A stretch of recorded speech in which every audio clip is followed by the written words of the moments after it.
The second point I wanted to make is that it's a hard problem looking at the evolution of fuels and engines together, and those technologies depend upon each other. But an additional wrinkle in the system is that we're not just talking about biofuels or advanced fuels and evolving internal combustion engines.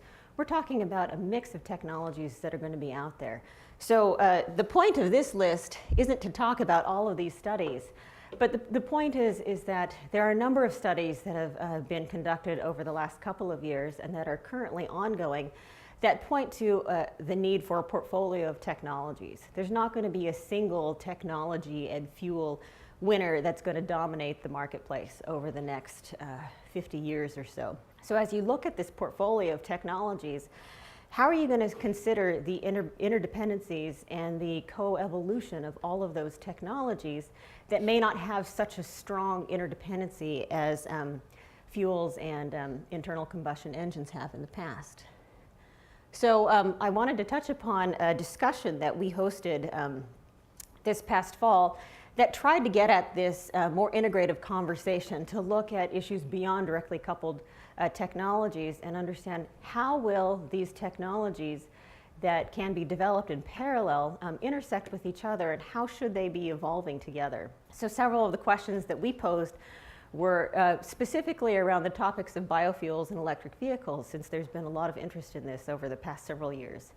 So how do you think about these problems from a technology perspective? How do you think about it from a natural resource perspective? And from the carbon and environmental perspective in terms of greenhouse gas emissions? And then second, how do we think about this regionally? So rather than having a single solution across the United States or any other geographic region across the world, how will local consumers, local resources, local needs, local climate variations influence the evolution of these solutions over time and across geographies?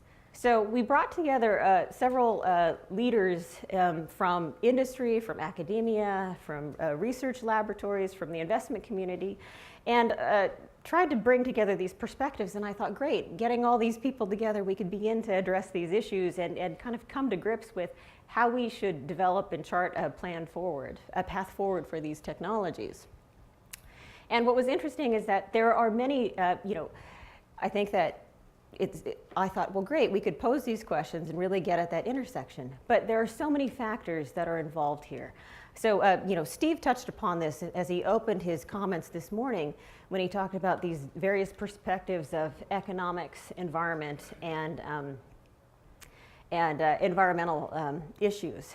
And so, one of our speakers talked about, this whole perspective of the context of those different perspectives in this automobility. Now, if you look up automobility in Google, the first thing that will come up is a website for Chrysler that talks about vehicles that allow folks with disabilities to move around in cars. But if you go further down, there'll be another definition that comes later on that talks about automobility and this freedom of movement that's been enabled by automobiles. So how do we think about the value of that automobility in the context of all these different sorts of drivers? And the second point that I have here is, we also had policy and environmental perspectives that talked about, well, if you don't have economic drivers, how can you use policy to serve as that bridge between the research and development of technologies to actual reality? And then a third perspective we had from the Auto Alliance was really bringing in that consumer perspective. So it's not just how many you make and how many our auto industry make of these novel technologies, or biofuel industry in terms of the next generation of fuels, but it's how many you sell and how you bring the consumers along with it. And then a final perspective that was brought into the conversation was from the media and the role that fossil fuels and cheap gas has in the evolution of all these technologies and their potential success. So I'd like to close with a couple of themes. So I realized I posed this question, and the premise behind this workshop and discussion was to have that conversation about how should we consider the evolution of these different technologies, given that they are on potentially parallel paths and don't have this obvious intersection. So rather than answering that question, I just pose more questions to you and talk about some of the themes that came up in this discussion. So first is this theme of consumers, and how do you actually help create the demand for these different technologies, whether they be the advanced biofuels, whether they be the advanced engine technologies, whether they be the electric vehicles and novel sources for renewable energy. So how do you actually invest in this demand and help create that marketplace for it?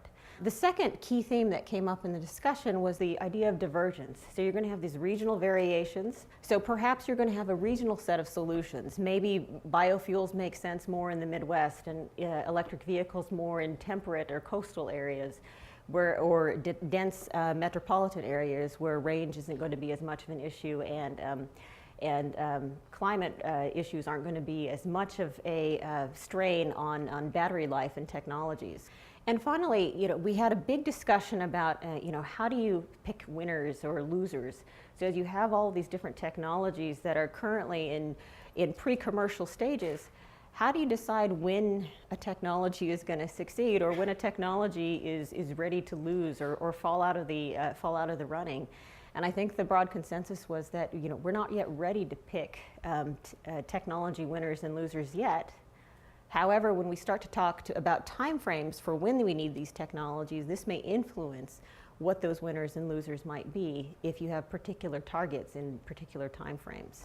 So it's very different when you talk about what's feasible in the next 5 or 10 years versus what's feasible in 2050. And finally, I leave you with the point of thinking about the long haul or the long term, and how we think about this collection of technologies and their evolution.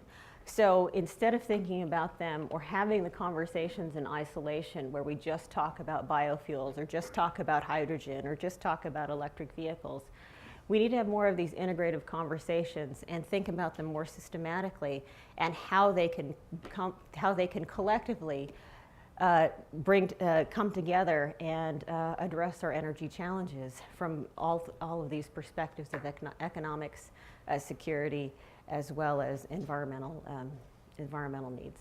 So with that, thank you for your attention. I'm delighted to be part of the panel with Dr. Kay and Dr. Wells, and I look forward to your questions.